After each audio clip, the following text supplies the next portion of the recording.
नमस्कार दोस्तों, मैं प्रशांत कुलसेस पीके न्यूज़ के माध्यम से आप लोगों के सामने आज फिर मौजूद हूं।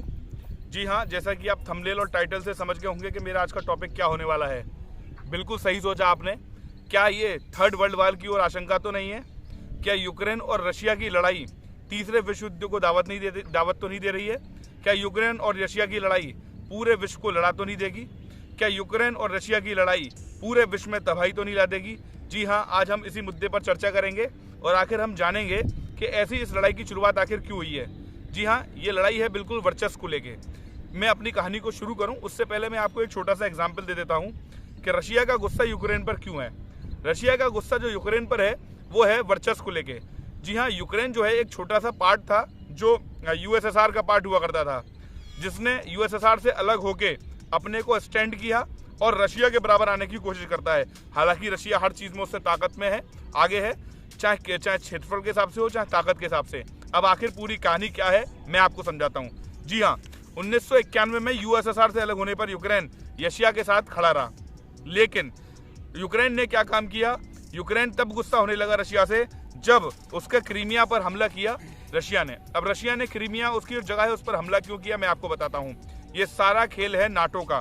नाटो क्या है, मैं नाटो के बारे में आपको थोड़ी सी जानकारी दे दूं।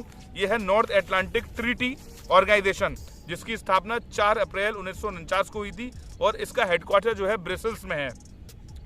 ये इसका सदस्य बनना चाहता है और रशिया का ये कहना है कि और देशों से कि इसका सदस्य बनने पर इसको सदस्य ना बनाया जाए, क्योंकि जाहिर सी बात है कि किसी आदमी ने किसी इंसान को बढ़ाया होता है तो वो नहीं चाहता कि उससे जिसको उसने बढ़ाया है वो एक दिन उससे आगे निकल जाए। अब आता है पश्चिमी देश, चाहे वो यूरोप हो चाहे वो ब्रिटेन का पार्ट हो, वो उसे सपोर्ट क्यों कर रहे हैं और अमेरिका भी उसे सपोर्ट क्यों कर रहा है। मैं आपको बताता हूँ क्यों कर रहा है। जी हाँ, क्योंकि अमेरिका और ब्रिटेन उसे इसलिए सपोर्ट कर रहे हैं क्योंकि यूक्रेन के पास अपने गैस प्लांट हैं और गैस प्लांट कितने बड़े हैं उसके बारे में मैं भी आपको जानकारी दे देता हूँ। जो यूक्रेन के पास अपने गैस प्लांट हैं वो 349 बिलियन मीटर क्यूबिक गैस का वो संरक्षण करता है, जिसकी वजह से वो पूरे ब्रिटेन के पश्चिमी देशों को गैस देता है, जहां से वहां ऊर्जा का स्रोत होता है। लेकिन वहीं अगर हम रशिया को देखें तो रशिया के पास 80 अरब बैरल यानी दुनिया के कुल गैस भंडार का, दुनिया के कुल तेल भंडार का 1/3 हिस्सा है, जो पूरे पश्चिमी यूरोप के देशों को वो देता है।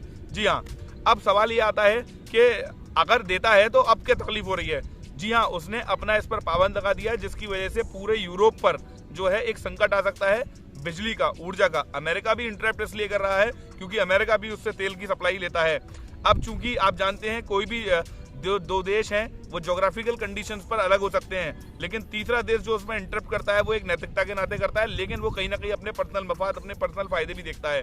जैसे कि आप अमेरिका को ले लीजिए। अमेरिका और रशिया और यूक्रेन के बीच में कोई अगर देखा जाए ज्योग्राफिकल कॉम्बिनेशन नहीं है, लेकिन वो तेल के भंडार को देखते हुए इंटरप्ट कर रहा है। लेकिन मैं आपको बता दूं, रशिया को नजरअंदाज कभी नहीं किया जा सकता, क्योंकि रशिया एक बहुत पावरफुल कंट्री है और जो कभी भी निस्तनाबूद कर सकती है यूक्रेन को। लेकिन यूक्रेन जो है एक खुददार देश है, लेकिन वो नाटो का सदस्य बनना चाहता है, जिसका विरोध सबसे ज्यादा जो है कर रहा है रशिया। रशिया चाहती है कि ये, अमेरिका पर उसने प्रेशर भी किया है कि यूक्रेन को नाटो को सदस्य ना बनाया जाए।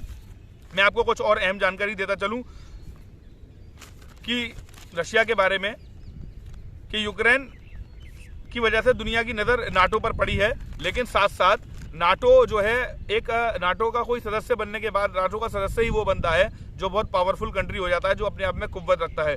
रशिया से ये चीज नहीं देखी जा रही। यूक्रेन को उसने अपने बढ़ाया और यूक्रेन को आगे बढ़ते हुए नहीं देख सकता। हालांकि आपको एक चीज बहुत खास देखने को मिलेगी यहाँ पर कि यूक्रेन जो है खुद कमजोर होने की वजह से नाटो का संपर्क मार रहा है, लेकिन सबसे बड़ा उसका व्यापारिक दोस्त जो है वो रशिया है। फिर भी उनकी लड़ाई क्यों हो रही है? रशिया व्यापारिक दोस्त होने के बावजूद, लेकिन रशिया चाहता है कि वो नाटो का सदस्य ना बनाया जाए, क्योंकि जो छोटे होते हैं वो कभी जिसको बढ़ाते हैं पॉलिटिकल एनालिसिस के तहत, वो उसे आगे बढ़ने नहीं देना चाहते हैं। तो सारा कारण था ये नाटो का खेल, जिसकी वजह से रशिया दुश्मन बना बैठा है यूक्रेन का। अब देखते हैं क्या तीसरा विश्व युद्ध यहाँ से होता है, क्योंकि ईगो स्टिक्स पर बात आ जाएगी। हालांकि अमेरिका ने चेतावनी दी है कि कर्रा विरोध किया जाएगा, बहुत बड़े स्तर पर विरोध किया जाएगा रशिया का अगर ऐसा होता है। लेकिन रशिया भी एक कमजोर देश नहीं है, अगर ऐसा होता है तो क्या नाम है, बहुत बड़ी पेचीदगी हमारे समाज में आ जाएगी पूरे विश्व में। देखना ये बात है, रशिया हमेशा हमारा भारत का दोस्त रहा है, कभी उसने हमारे साथ धोखा नहीं किया है। क्या यहाँ पर भारत का स्टैंड क्या होता है? मैं प्रशांत कुलसे पीके न्यूज़ के माध्यम से ऐसी चर्चित मुद्दे आपके सामने लाता रहता हूं। और भाई किसी भी वीडियो को बनाने में बहुत मेहनत लगती है, प्लीज़ एक लाइक शेयर और सब्सक्राइब तो जरूर कर दिया करिए। धन्यवाद।